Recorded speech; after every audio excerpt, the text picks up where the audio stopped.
Yang ni dia ada benefits. Yang ni tak ada key features, yang ni benefits. Okey, tak kisahlah. If you jumpa key features, you keluarkan. Kalau you tak ada, you apa saja yang berkaitan dengan geographical indication, you keluarkan kat sini. And then your appendix. Okay, appendices. Conclusion and also references. Okay, introduction. This one pasal definition of intellectual property itu apa? Okay. Buat research bukan copy paste. Rephrase. Faham? Buat research apa dia pasal IP, baca dan rephrase. At the end of the point dekat situ, you quote siapa pendapat pakar cakap dan pada tahun bila.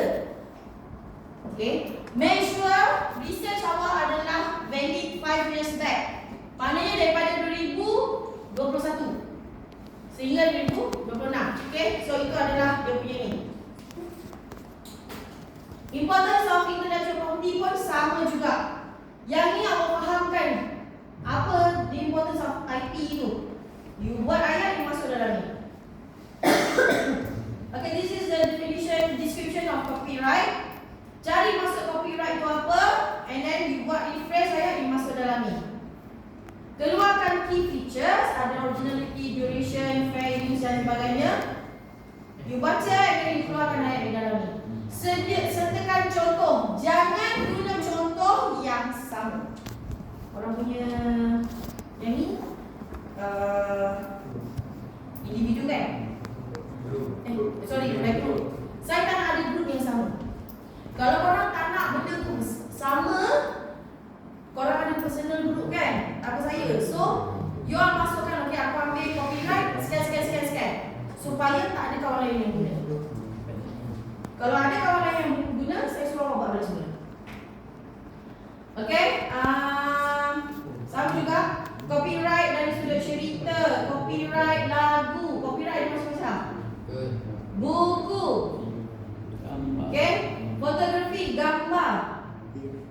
Website. Okay, lepas tu awak bulatkan ataupun awak petakkan dekat mana bahagian copyright tu. Macam contoh macam ni. Okay? This one copyright. Okay, issue. Issue tu adalah copyright punya issue ni yang keluar dekat berita. News, any kind of news. In sama ada in Malaysia ataupun international. Okay, keluarkan isu pasal copyright. Okay, dekat isu tu dia ada dia punya penerangan dekat isu tu. Okay, isu ni pasal apa? Tu individual structure ada copyright ni kan.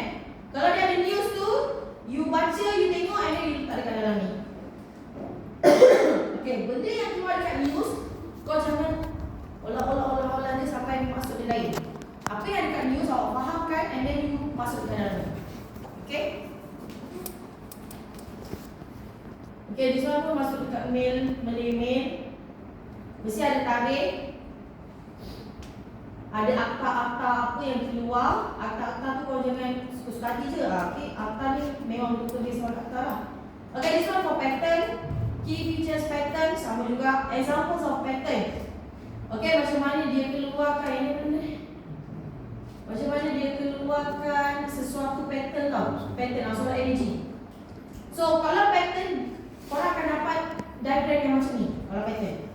Okay, macam mana soalan tu dipatternkan. Macam mana dia buat soalan tu. Okay. Dia mesti diagram. Kalau pattern, mesti ada diagram macam ni. Nampak? So, benda ni semua ada dekat internet. Korang tengok. Yang tu you all boleh ambil. Dia mesti ada pattern ni. Setiap part mesti ada number ataupun penerangan dia. Setiap every single thing. Okay, that's pattern. Sebab tu kalau kita buat research, kalau kami buat research kat sini, ada keluarkan satu projek cepat-cepat pattern kan. So kalau orang nak buat benda tu tak boleh lah kalau sebab benda tu kita dah pattern kan. Okay nampak? Ini contoh kita dah pattern kan. Okay, apa isu?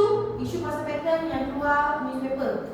Okay, dekat sini pelajar akan ambil masa banyak dekat isu dengan example. At least ada 2 isu yang tengok requirements ni saya nak berapa isu keluarkan. Okay, this one trademark. Registered trademark, unregistered trademark.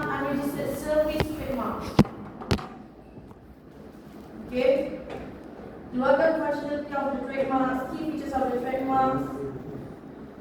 Contoh trademarks, okay, you bulatkan. Mana yang you dapat tu you bulatkan.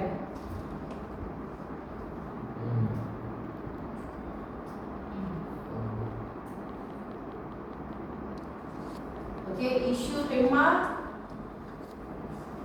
Okay, tengok dekat issue title ni pun dia tulis lah trademark. Kalau patent pun dia tulis kat title dia patent. Copyright sama copyright patent pun.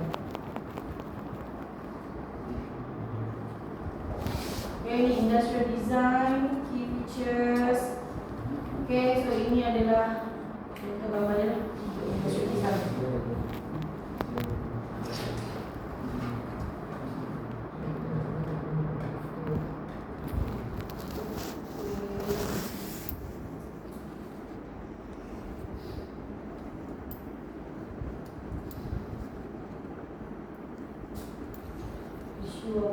Okay, geographical indication, design, key features dia.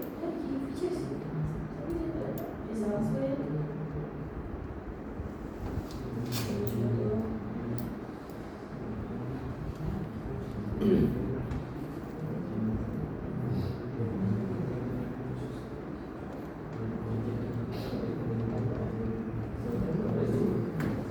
Okay, ni appendix. Maksudnya any additional gambar atau bukti dimasukkan ke dalam bahagian appendix.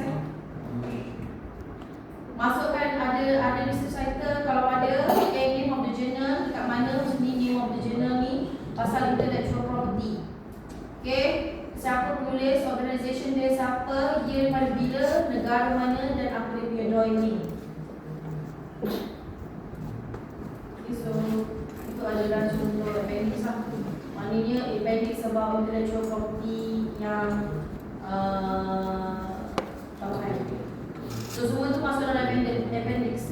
Okay, so berapa banyak appendix awak yang masuk kat situ, A sampai berapa. Okay, record juga saya nampak record tu. Tapi saya tak nak tengok satu pun konten awak sama dengan konten yang saya